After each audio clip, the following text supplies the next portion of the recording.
जितने हमारे सारे साथी हैं संस्कृति कर्मी और इस शहर के मानिंद लोग, सब के अंदर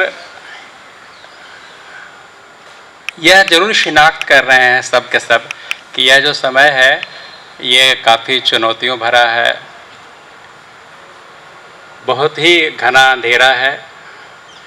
ये एक ऐसी बात है जिसको सब के सब समझ रहे हैं। जो मुश्किलें हैं इस तरफ बैठे हैं वो भी, और जो उस तरफ हैं वो भी समझ रहे हैं कि अभी का जो समय है वो बहुत संगीन है। कोई भी संगठन जब हम बनाते हैं, उसको चलाते हैं, तो संगठन में हर संगठन को चलाने का जो तरीका है, चाहे कितने बेहतर तरीके से भी आप उसको ऑपरेशनलाइज करिए, एग्जीक्यूट करिए, एक लंबे समय के बाद वो उसमें ठहराव आने लगता है। उसकी कई सारी वजह होती हैं। इनहेरेंट भी होता है जो अंतर्निहित संगठन के अंदर होता है, और कुछ बाहरी चीज़ें भी होती हैं जो उसको प्रभावित करते हैं, इस वजह से संगठन नहीं चल पाता है। उसको ऐसे भी देख सकते हैं, परिवार क्या है, वो भी एक संगठन है। पहले जो परिवार होते थे, उस परिवार के अंदर अगर दूर जाने की संभावना नहीं भी होती थी तो वो छुपा रहता था, तो विघटन नहीं होता था, वो टूटता नहीं था। अब परिवारों के टूटने की जो संख्या है वो पहले के मुकाबले बढ़ती चली जा रही है। तो अपने समय को पहचानना और उसके अनुसार अपनी प्राथमिकता तय करना। अब जैसे हम इस घर में हैं और हमने एक दिया जलाया हुआ है और बहुत तेज आंधी चल रही है चारों तरफ, तो हम सबसे पहले क्या करेंगे? दरवाज़ा बंद करेंगे। फिर भी तूफान आकर के उस दिए को बुझाना चाहता है, तो हम उसको घेरने की कोशिश करेंगे। किसी तरह ये दिया है जो इसकी लौ है ये बची रह जाए, ताकि बाद में ये हमको प्रकाश दे सके। तो हमारी रणनीतियाँ भी कुछ इस तरह से बनेंगी। और आज तो ऐसा समय है कि आप चाहे जिस विषय पे आप जो भी सोचें कि हमको इस विषय पर लिखना है या नाटक करना है, कविता लिखनी है, सिनेमा बनाना है, चाहे जो भी विषय आप बोलें, आप यह भी कहें कि नहीं हमको राजनीतिक नाटक नहीं करना है, हमको राजनीतिक बात नहीं बोलनी है, हमको जो है सो राजनीतिक सिनेमा नहीं बनाना है, तब भी आप नहीं बचेंगे। सिर्फ अगर आप यह भी कहेंगे कि ये जो सूरज है इसका चक्कर धरती लगाती है, तो जैसे ब्रूनो की सज़ा मिली थी, जैसे गैलीलियो को सज़ा मिली थी, जैसे कोपरनिकस को सज़ा मिली थी, वो सज़ा आज आपको मिल सकती है। अब तक हम सब ये पढ़ते रहे कि हिमालय जो है वो गंगा से निकलती है, लेकिन जस्ट कुछ ही दिनों की बात होगी जब आपको स्कूल में ये रटना पड़ेगा कि नहीं, ये जो गंगा है वो हिमालय से नहीं निकलती है, ये शिव जी की जटा से निकलती है। जो लिखेगा वो पास किया जाएगा, जो नहीं लिखेगा वो फेल किया जाएगा। आप कहेंगे कि भाई हम जिस जमशेदपुर में रह रहे हैं उसका जो इन्वायरमेंट है वो इतना ख़राब हो गया है कि हमको साफ हवा भी नहीं मिल पा रही है, हमारा को पीने का पानी भी साफ नहीं मिल पा रहा है। तो अगर आप इस पे भी लिखेंगे, बोलेंगे, गीत गाएंगे, तब भी आपको यह माना जाएगा कि आदमी बगावती है, बागी है। तो कोई ऐसा मसला बचा नहीं है कि जिस पे आप बोलेंगे तो, लेकिन आप चूँकि कर रहे हैं तो आप करते रहेंगे जिस तरीके से कर रहे हैं।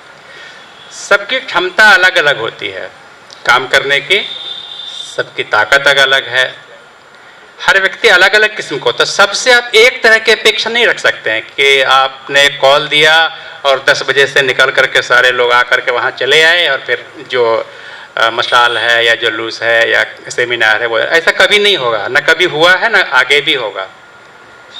संगठन जब भी चलेगा वो एक रिले रेस की तरह चलेगा। मेरा काम है बैटन को यहाँ से लेकर के गेट तक पहुँचाना, तो हम वहीं तक पहुँचाएंगे।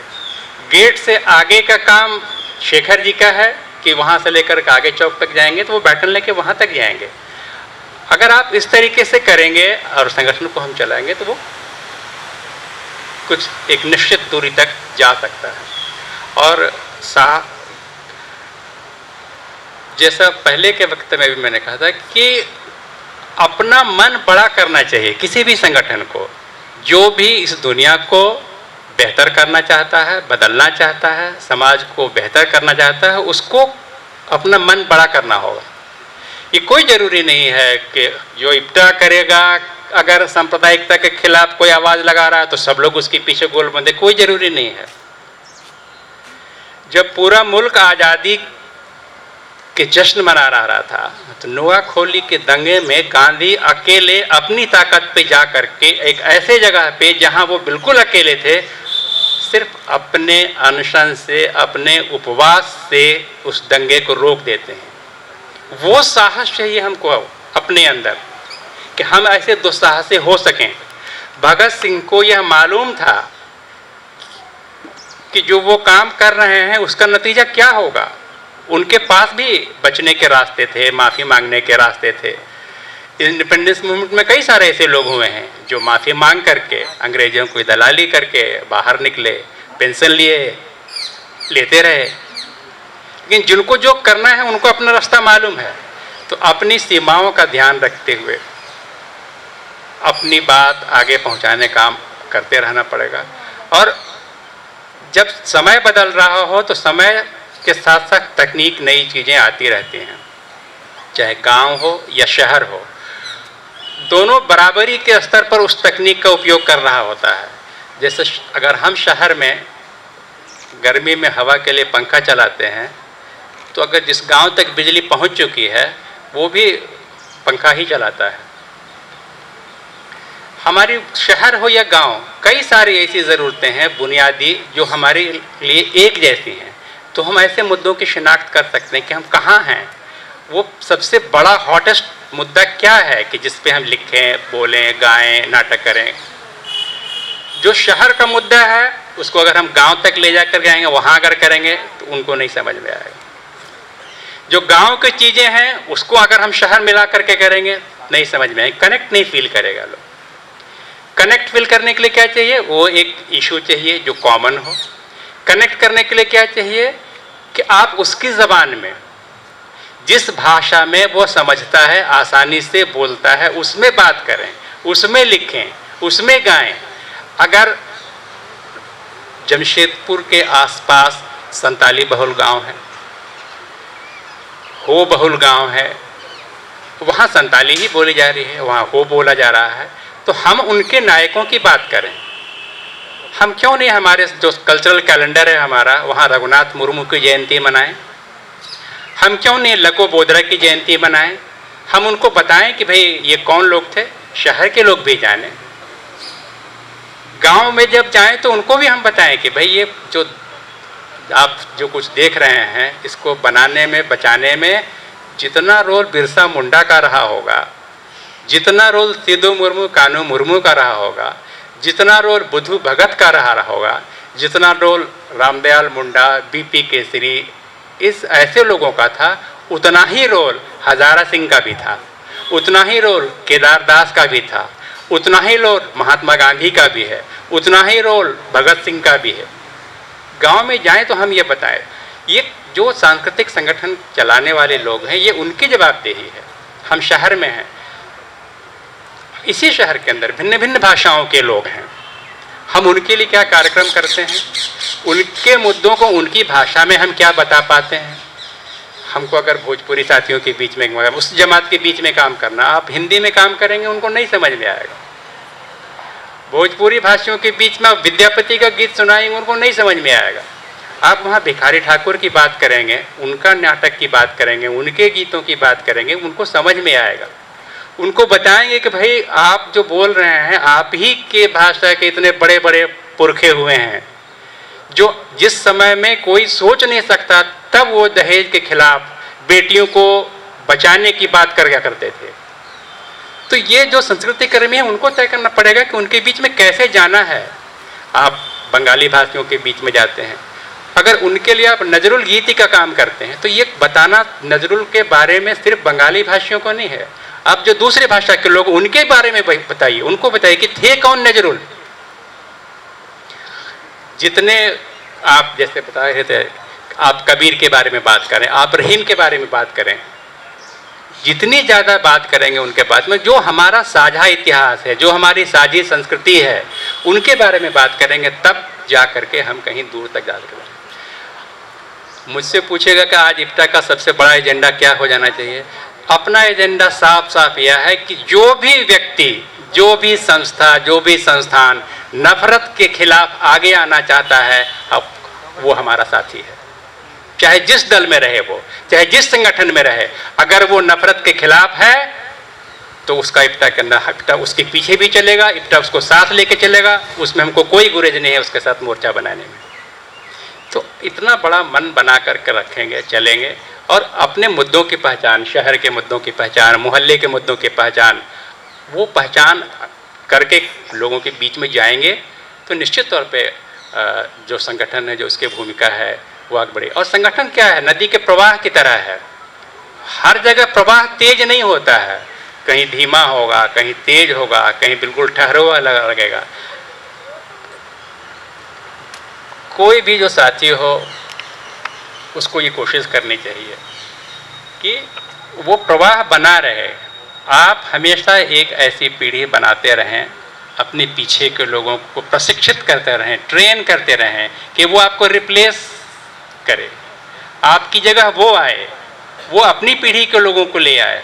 अगर हम लगातार हम ही संगठन के अंदर शीर्ष पे बने रहेंगे तो ये निराशा होगी। मनुष्य है ना, और हर मनुष्य जितेंद्रिय नहीं हो सकता है। जितेंद्रिय कोई होता है वो किताब में होता है, कहानी में होता है, उपन्यास में होता है। मनुष्य आसपास के चीज़ों से, समाज से ढेर सारी चीज़ें सीखता है। तो उसको लगे अर्पिता आज हैं, कल हम भी वहाँ हो सकते हैं, हम भी प्रयोग कर सकते हैं, हम भी लीड रोल ले सकते हैं। मेरा काम सिर्फ पर्दा खींचना नहीं है, मेरा काम सिर्फ ढोलक उठाना नहीं है, मेरा काम सिर्फ जो है सो म्यूज़िक देना नहीं है। लीड रोल हम भी कर सकते हैं, हम प्रॉम्प्टिंग भी कर सकते हैं, हम म्यूजिक भी दे सकते हैं। तो जो भी लीडरशिप के जो लोग होते हैं उनकी जवाबदेही बड़ी होती है। वो साथ साथ लीड करना सिखाते हैं, लीडर बनाते हैं, वो फॉलोअर नहीं बनाते हैं। जितना ज़्यादा लीडर बनाएंगे तो संगठन के जो ठहरने का जो ठहराव वो दिखता रहता है, वो ठहराव आपको कम दिखेगा। पढ़ने के लिए प्रेरित करेंगे उनको, पढ़ करके डिस्कशन करेंगे, उससे उस पर बात करेंगे, बच्चों से ही पूछेंगे, उनसे ही पूछेंगे, उनको दिखाएंगे। अब तो इतनी तकनीक है, हम में से सारे के सारे लोग लगभग जिनके पास भी स्मार्टफोन होगा वो दिन भर व्हाट्सएप यूनिवर्सिटी की सदस्यता लिए रहते हैं। उसमें सैकड़ों संदेश ऐसे होते हैं जिसको आप ये समझते हैं कि ये गलत है, जिसके बारे में आप ये जानते हैं कि ये सूचना मिस इन्फॉर्मेशन है, ये डिसइन्फॉर्मेशन है, ये मैल इन्फॉर्मेशन है, ये जानबूझ के फैलाया जा रहा है।